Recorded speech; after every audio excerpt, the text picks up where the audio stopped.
दर्शकबिन नमस्कार, म तिलक बहादुर ओली। देश तथा विदेशबाट तिलक बहादुर ओली युट्युब च्यानल हेरेर बस्नुभएका सम्पूर्ण देश तथा विदेशमा बस्नुभएका घरदेशदेखि प्रदेशसम्म र प्रदेशदेखि घरदेशसम्मका सम्पूर्ण नेपाली दाजुभाइ दिदीबहिनी मलाई तिलक बहादुर ओली भनेर चिन्ने नचिन्ने सबैलाई एकै मुष्ट म तिलक ओलीको हार्दिक नमस्कार अनि हार्दिक स्वागत छ। आज पनि तपाईँहरूमा फेरि पनि हामीहरू आइसकेका छौँ। आजको विषयमा आज हामी सौदीका अस्करी अर्थात् आर्मीहरूलाई के खान दिन्छौँ त भन्ने विषयमा तपाईँहरूलाई चासो हुन सक्छ र त्यसै चासोको विषयलाई समेट्दै तपाईँहरू माझमा आइसकेका छौँ। र के गर्दै हुनुहुन्छ, कुन अवस्थामा हुनुहुन्छ, सन्चै अनि आरामी कुशलै मङ्गलै हुनुहुन्छ भन्ने आशा छ। आजको लागि एकदमै दुःखद खबर पनि रहेको छ। हामीले काम गर्दै आएका कर्मभूमिका साउदी अरेबियाको आराम कम्पनीको हेलिकप्टर दुर्घटना हुँदा 14 जना साउदी नागरिकको उनको घटनास्थलमै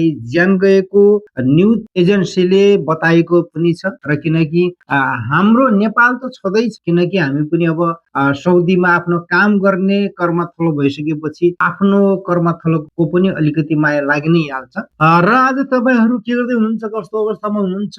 कोही ड्युटीको अवस्थामा हुनुहुन्छ होला, कोही बस्नु भएको छ र कोही मोबाइल हेर्दै बस्नु भएको छ होला भन्ने आशा छ। म पनि तपाईँहरू समक्ष आज उपस्थित भएको छु। आजको अस्करीको खानाको त यहाँ कुरै गर्न बिर्सियो छ। आजको अस्करीको खाना रहेको छ चिकन बिरयानी। चिकन बिरयानी रहेको छ। यो म सबै चिज छ। अब तपाईँले देखिराख्नु भएको होला, अलिकति त्यत्तिकै तपाईँहरूलाई बोरिङ लाग्छ भनेर मैले पनि यो थोरै कुरा समेटेको छु। हुन त अब त्यति साह्रो बोल्न त आउँदैन पनि, अलिअलि बोल्ने कोसिस गर्दैछु र एकदम खानालाई एकदम टेस्टी छ। मैले पनि यसो धेरै जसो खाना त खाँदैन, धेरै अब मसला चिज आफू रोगी भएको कारणले गर्दा अलिकति त्यो भात मात्रै खाऊ, तर टेस्टी छ। र यसमा बनाउने हाम्रो कुकम्यान एउटा बङ्गाली नागरिक छ होइन, अब आशा त हो त्यो कुकको नाम, र एकदमै ठिकै बनाउँछ, राम्रै बनाउँछ। जे जस्तो भए पनि ठिकै छ। अब सँगसँगै काम गर्नलाई करिब 2 वर्षको जति भयो, अलिअलि गरिरहेको छ।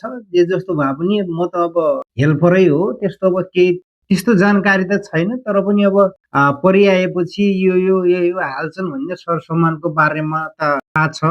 तर अब आफू अब त्यो पोस्टमा भइदिएपछि, अब त्यसमा अब त्यो पदमा भइदिएपछि त आफूले पनि अलिकति चासो देखाउने हुन्थ्यो। आफू त्यो पोस्टमा पनि छैन, केही छैन। बस अब जे हुन्छ त्यो जे ल्या हुन्छ ल्या भने, जे काट्दै हुन्छ काट्दै। त्यही हो, हवस् त नमस्ते, फेरि भेट हुनेछौँ। आफू अब त्यो पोस्टमा भइदिएपछि, अब त्यसमा अब त्यो पदमा भइदिएपछि त आफूले पनि अलिकति चासो देखाउने हुन्थ्यो।